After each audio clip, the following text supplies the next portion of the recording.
guys, so let's talk about retargeting.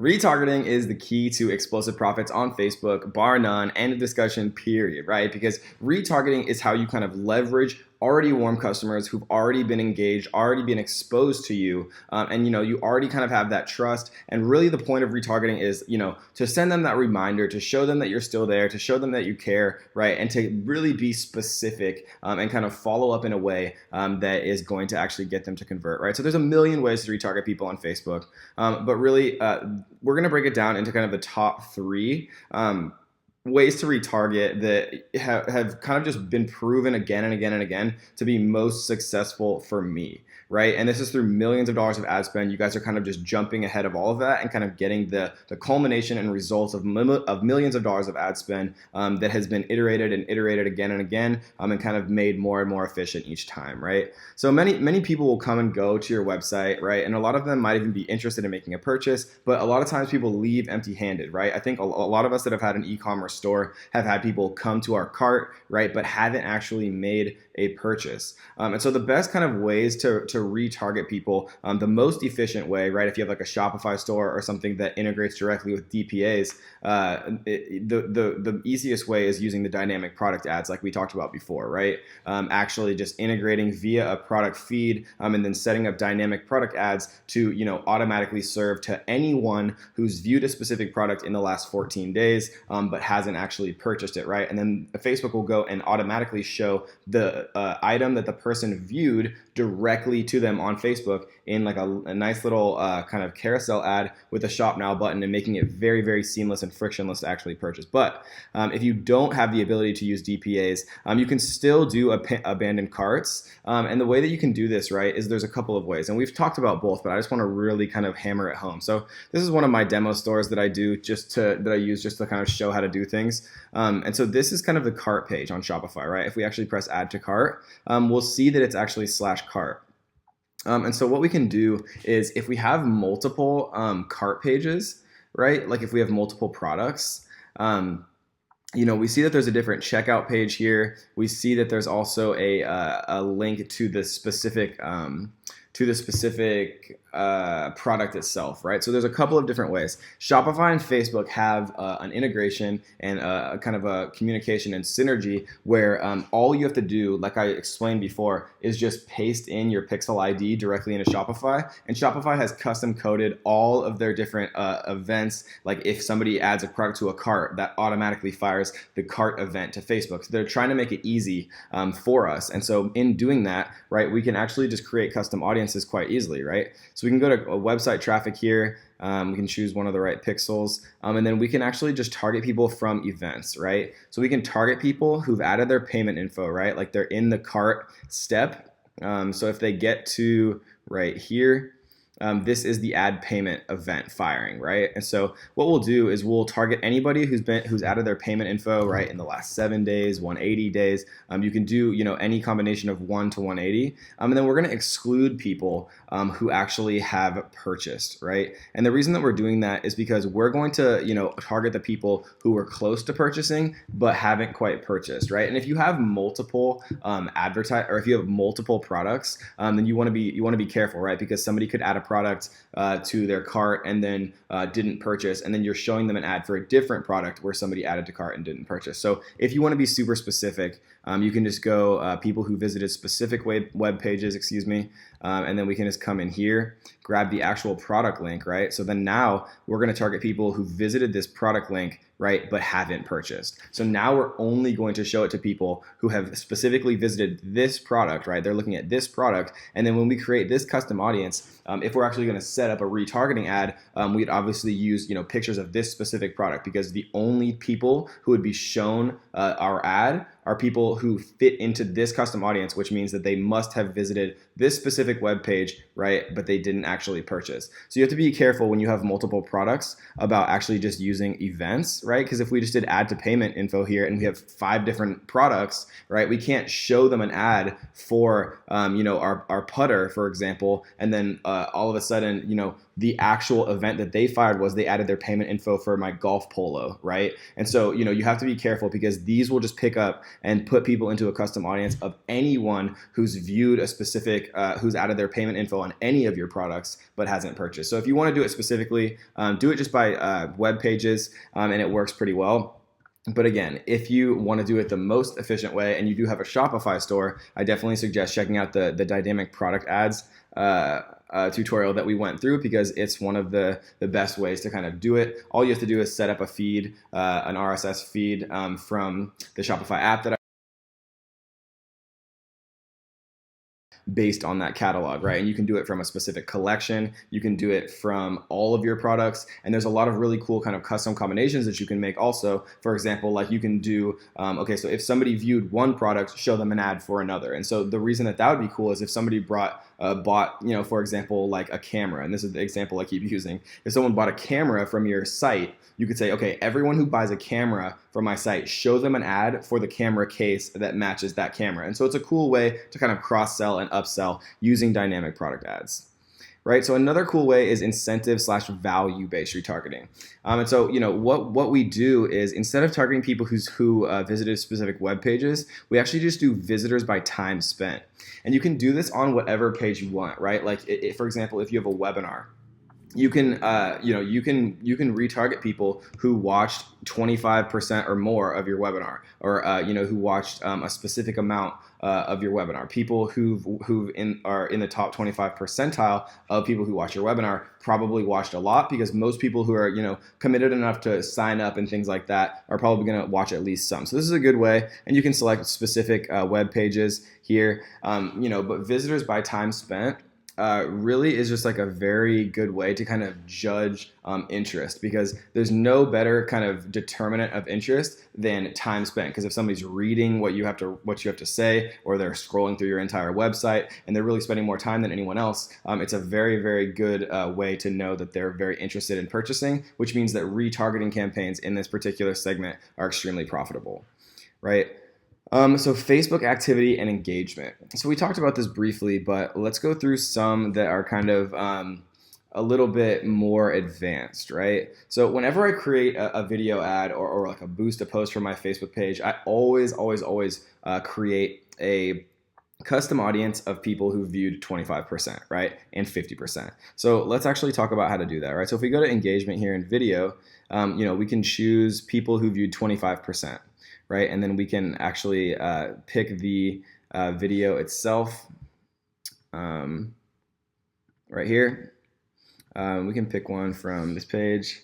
We can do this one again, right? And so we can pick this video, and in the past 365 days, we're going to target people who've watched 25%, and we're going to say 25% video view. And the reason that we're doing this when there's multiple guys is, what I like to do is I like to create split tests, right? Always a split test. And I know I'm like beating a dead horse like to literal death by saying that, but if you guys actually get it in your head, then it'll be worth it, right? Because that's the most important part. And then I would do 50%, right? And I would choose the same video, and I would choose the same amount of days, and I would call it 50% video view. And this is like the 100K product Amazon. Right? And I'm not going to do it for all the other ones, but I would do 25%, 50%, 75%, 95%, and then I would run all of them on a split test of the same targeting to see which one was which. And you'd assume that, 95% would be the highest conversion, but that's not always the case, guys. And, sometimes, unfortunately, we don't have an infinite number of people watching our videos and things like that. And so sometimes choosing 95%, for example, you won't have enough people. And so 25% can work, 50% can work. Even somebody who's watching 25% of your video, that they're very, very interested in what you kind of have to say.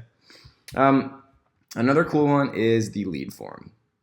So if we go back to engagement and lead form here, we can choose kind of to retarget people who did a variety of things related to our form. So lead forms, just as a refresher, are a really cool way to kind of collect email addresses, names, even phone numbers directly in the Facebook app, right? It's very, very seamless and frictionless. They don't have to go to a different website. They feel very comfortable already within the Facebook app. And it's just a great way to kind of collect email leads, names, and phone leads without even leaving the platform in a very, very kind of seamless way.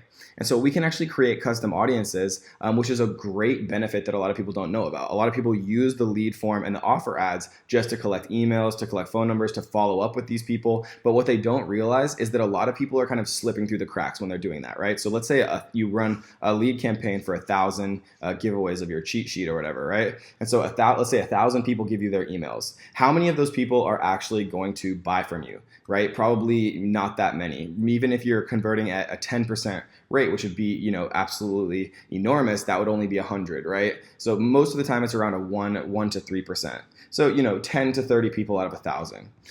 But why, if you're going to spend a bunch of money collecting those leads, obviously you're going to make money downstream with email marketing and once you kind of have people in your ecosystem, but why not make money 2 more times, right? So email them downstream, convert some of the people, and then all of the people who actually interacted with your form, right? Who opened it or who opened it but didn't submit, or who opened and submitted, right? I usually just do people who opened this form. So every single person who expressed any interest in your form, you can create a custom audience and then retarget to all of them, right? They're already warm. You already have their emails for the most part, unless they closed the screen and didn't give you their email. But this is a fantastic way to just say opened lead form for Amazon cheat sheet, right? So this is one I've made before. And we obviously choose the form that we created. And so that's just a fantastic way to really capitalize on the expenditure while building an email list, while building kind of a custom audience list for retargeting. And then again, Facebook, right? So actually for a Facebook page. So if we go back to engagement here, we can do a Facebook page. And so we talked about this briefly, guys, but depending on how much traffic you have to your Facebook page, once you kind of get to the level of traffic that I'm at, you can really do any of these, right? Like we sent and received 692,000 messages. And a lot of those were my messenger bot, obviously. There's no way that we could send that many messages kind of manually. But, anyone who visits your page, even if you're just starting out, right? People are going to be visiting your page. They might be interested in your local business. They might be interested in your e-com business, right? They might be checking you out for legitimacy. And so if they are doing that, anyone who visits your page is a great way to target people, right? It's a great way to kind of form a custom audience. You can say, hey, I noticed that you were viewing my page. And then if you say it like that, people are like, oh, wow, how did he know? And it kind of it's a pattern interrupt. And when you interrupt people's patterns, they're much more likely to actually pay attention, even for a fleeting second, which is long enough for it to really make a big impact, right? And my kind of favorite ones are, people who sent a message to your page. And then again, anyone who engaged with any post or ad. This is a good one too, because people who engage with your ads, they like your ads, whatever. This is an interesting one because people who engage, it's like a micro commitment. When people make micro commitments, like giving their emails or liking a post, it's just kind of a mental thing where they're more likely to do some next action, whether that's going to your landing page or whatever. But this is one that we have to be kind of wary of, because if we're running a lot of engagement ads, for example, like in Thailand and the Philippines, kind of to build social proof, and then we create a custom audience of people who engage with any post or ad, then we're going to be wasting ad spend retargeting people kind of from those developing countries when they're probably not actually our target market that we're trying to make a purchase of. So be careful with this one. But again, sent a message to your page is literally kind of the best one that we've had by far. We've had a huge amount of profit and return on investment for these custom audiences, just because it really demonstrates somebody being the most kind of interested that they could be by sending you an actual message, right?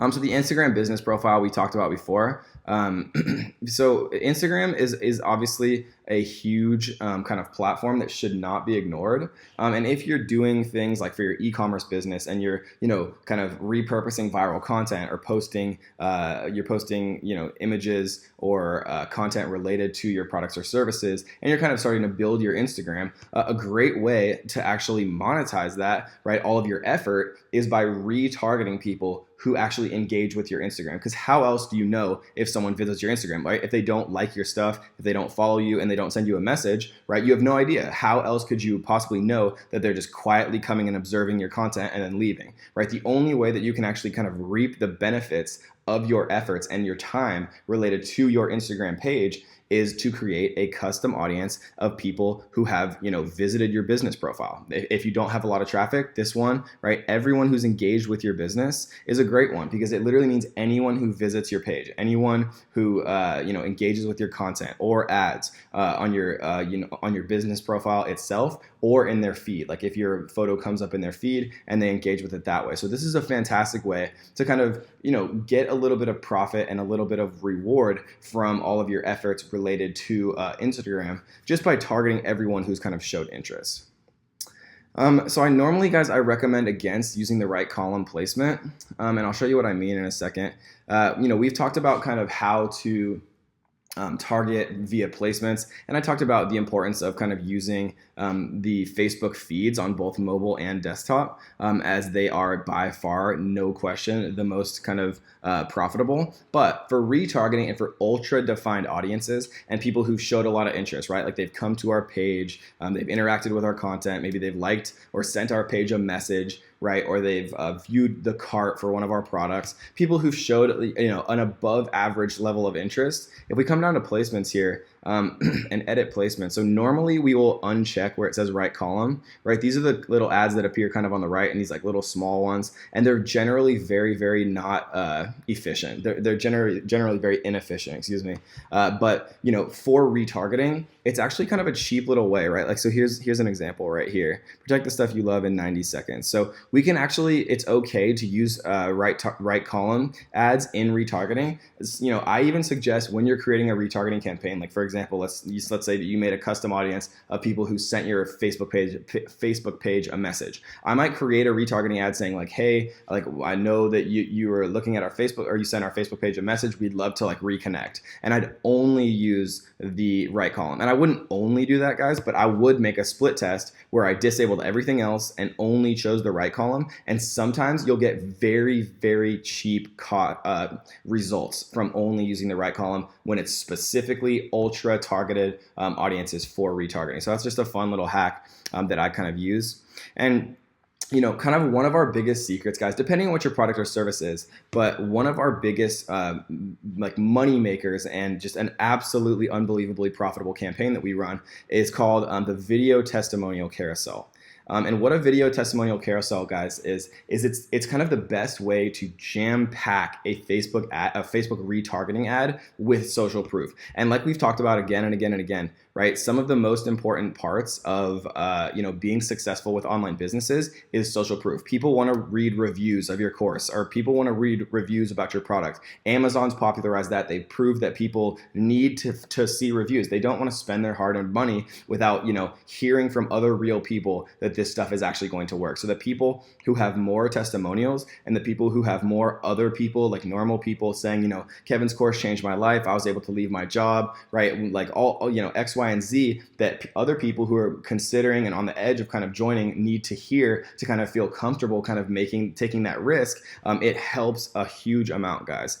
And so since we're doing retargeting, guys, we're going to make the assumption that we have a lot of data. If we had no data but we had a bunch of testimonials, I mean, by data, I mean pixel data. If we have pixel data, then we want to run this as conversion, right? Because conversion is going to show our ad to the most number of people who are likely to convert. And I'm not going to fill out all of this, but we are going to optimize for website purchases here. That's very important. And then in the ads section, we see that we can either choose single image, single video, slideshow, collection. But what we're trying to do is carousel, right? A video carousel ad. Create an ad with 2 or more scrollable images or videos. And this, guys, is one of our secret weapons. The video testimonial carousel is so incredibly powerful. It doesn't matter if you're selling a physical product, right? Digital product, high ticket, this works incredibly well as well. And so the video testimonial carousel, where you literally have people, and it doesn't have to be super studio quality, guys. Have somebody with a cell phone being like, wow, Kevin's course, it really was above and beyond. I've taken other courses. It was so fantastic. Like, it really helped me, the way the level of depth that he goes in and how he really shares his screen and really shows how to do these things, right? That is the difference, guys. video testimonial carousels really have a huge impact. And so I know that that was kind of a long-winded explanation of retargeting, guys, but retargeting is one of the biggest ways that we make money by utilizing the power of custom audiences, right? Custom audiences have two incredible uses. The first is creating retargeting campaigns, right, where we're literally targeting those exact people that are part of that custom audience, whether they viewed the URLs of ours, whether they engage with our Instagram or our Facebook, whether they engage with our lead form, whatever the case may be, right? We put them specifically, those exact people, in a custom audience, and we show retargeting ads to them, right? The second use of a custom audience is to take all the data that you possibly can of a specific event, right? Like people visiting a website or people making purchases on your website, and then using that as a seed or a source audience to create lookalike audiences to actually really expand your reach and scale your campaigns, right? So that is the key of retargeting, guys. Those are some ninja hacks that we've used to generate millions of dollars. So I hope you enjoyed that one, guys, and let's get to the next.